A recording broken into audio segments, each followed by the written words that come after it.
Assalamualaikum warahmatullahi wabarakatuh. Selamat datang di Nugroho Room. Seperti yang rekan-rekan lihat pada saat ini, saya akan membagikan informasi penting ya terkait pelaksanaan PPK dan bagaimana ketentuan dan syaratnya.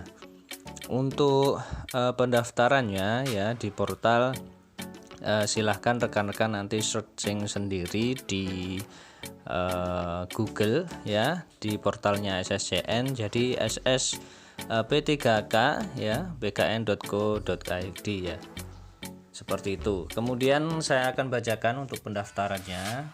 Jadi di pendaftaran ini saya perbesar. Jadi kita fokus ke informasi mengenai pendaftarannya dulu. Jadi pendaftaran ini digunakan diuntukkan ya, dikhususkan untuk PPK itu terbuka untuk honorer K2 ya, misalnya di database BKN.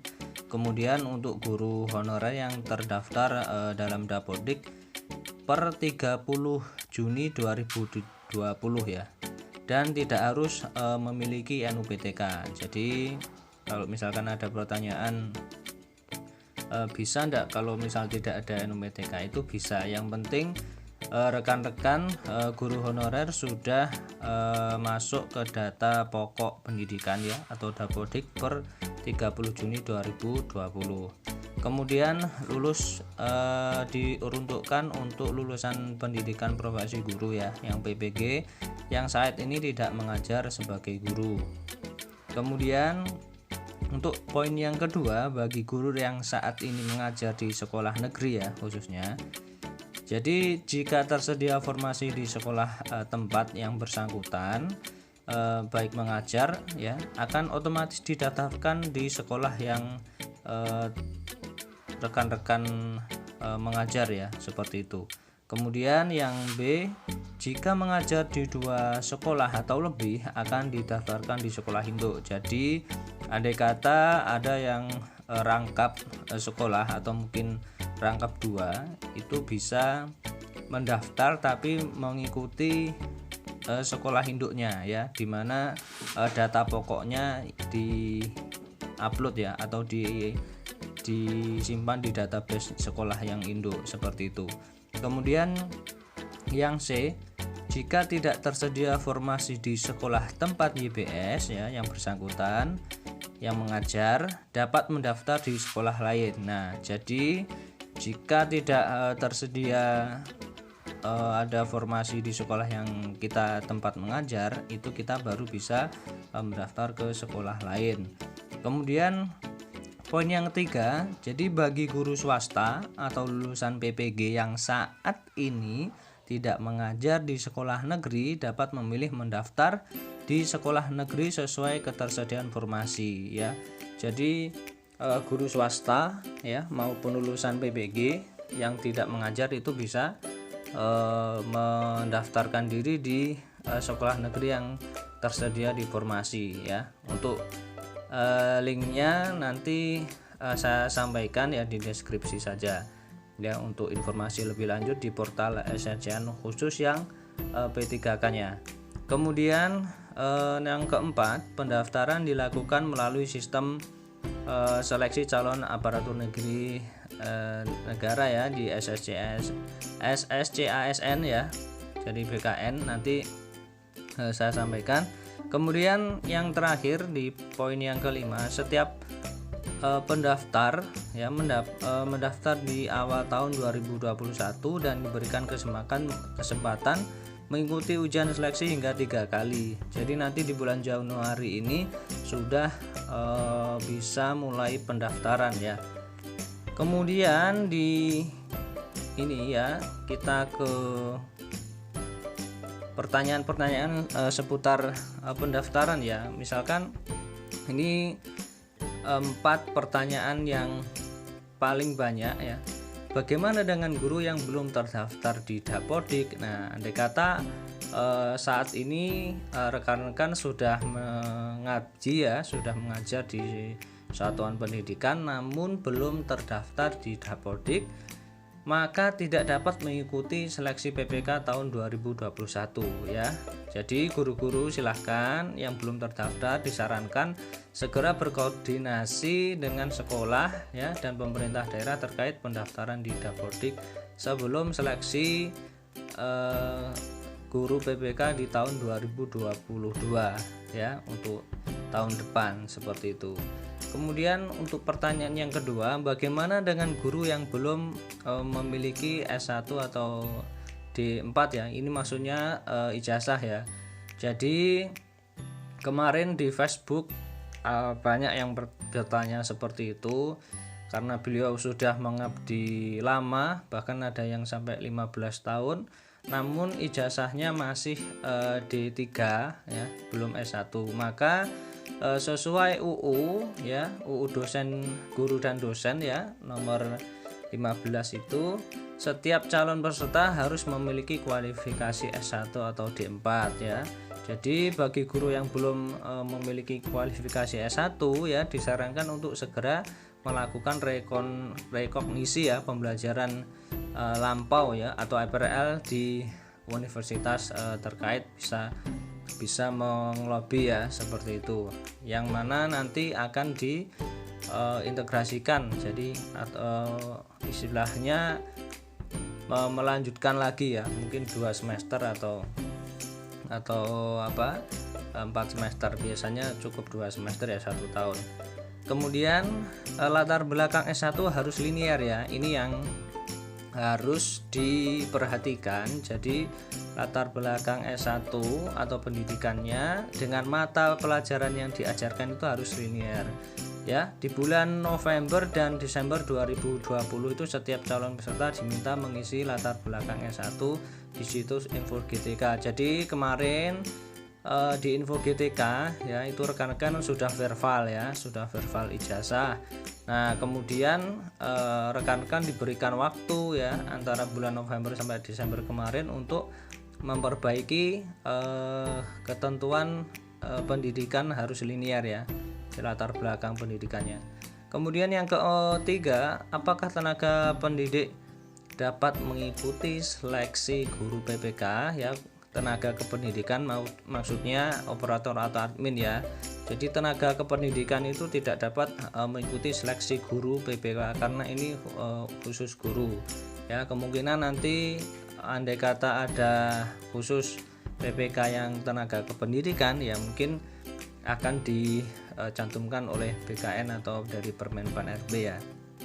Kemudian yang keempat, ini yang banyak ditanyakan juga, mengapa guru swasta diperbolehkan mendaftar menjadi guru PPK di sekolah negeri. Nah dari swasta kok ke negeri ya.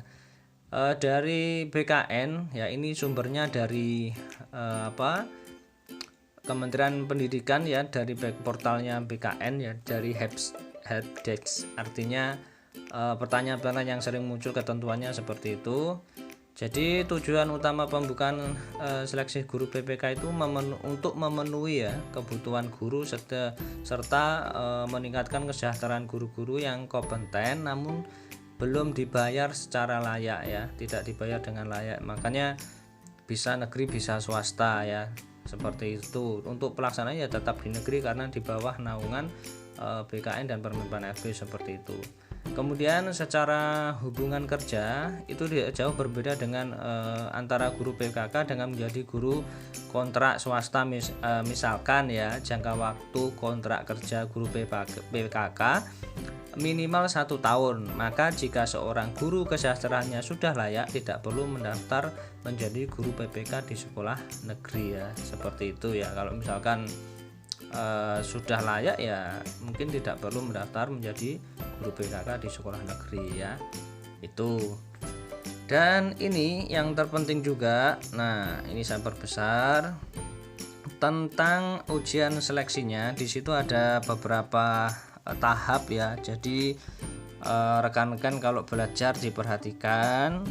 Jadi ada beberapa kompetensi yang akan diujikan. Yang pertama kompetensi teknis ya, sesuai mata pelajaran ya. Kalau misalkan PGSD ya PGSD, kalau misalkan guru SMP ya SMP ya, seperti mapel ya. itu butir soalnya kurang lebih 50 ya, untuk waktunya 60 menit.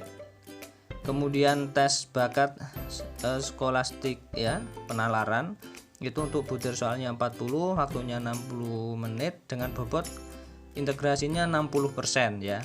Makanya jadi kompetensi teknis dan tes bakat skolastik ini cukup mempengaruhi ya, 60%.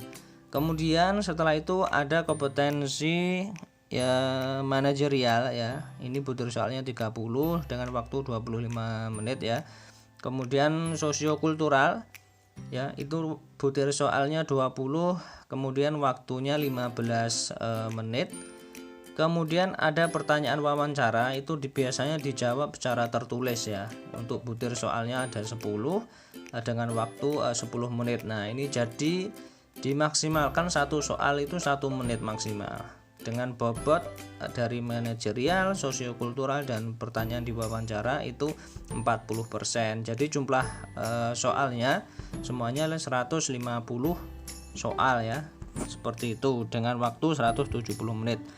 Dan yang terakhir ya, yang terakhir ini tentang ujian seleksinya. Jadi rencana pelaksanaannya itu di bulan ini Januari itu masuk pendaftaran.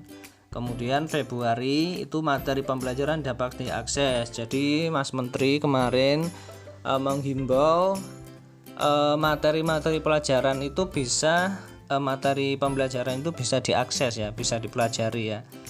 Jadi kalau misalkan rekan-rekan persiapan untuk belajar di YouTube itu jauh lebih baik ya.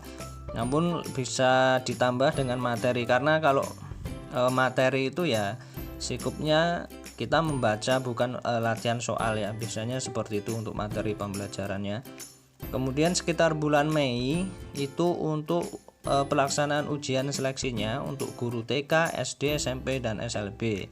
Kemudian bulan Juni ujian seleksi untuk guru SMA dan SMK ya, bulan Juni. Kemudian di bulan September itu ujian seleksi kesempatan kedua. Jadi kalau sudah ikut seleksi yang pertama itu bisa langsung persiapan untuk ujian seleksi kesempatan yang kedua, dan yang Desember ini ujian kesempatan yang ketiga. Jadi diadakan tiga kali ya selama 1 tahun ini, kurun waktu 1 tahun ini ada 3 ya kesempatan. Kemudian Kemendikbud menanggung semua biaya penyelenggaraan ujian seleksi ya. Kemudian ada passing grade, itu akan ditentukan oleh panitia seleksi nasional dan diumumkan bulan Januari. Jadi kita tunggu saja ya untuk passing grade-nya ya. Mudah-mudahan di bulan ini sudah dirilis ya. Kemudian yang keempat, tidak ada afirmasi terkait passing grade. Nah, ini tidak ada afirmasi, artinya di tahun ini tidak ada pengintegrasian passing grade ya. Jadi ya passing grade-nya tidak ada afirmasi, seperti itu ya. Mungkin itu yang dapat saya sampaikan, semoga bermanfaat ya. Jadi silakan nanti di searching, dicari di Google untuk informasi-informasi lebih lanjut di portalnya ssp3k bkn.go.id ya, seperti itu. Baik, terima kasih, semoga informasi ini bermanfaat ya. Jangan lupa untuk subscribe dan share informasi terkait pelaksanaan PPK maupun CPNS di 2021. Saya akhiri, wassalamualaikum warahmatullahi wabarakatuh.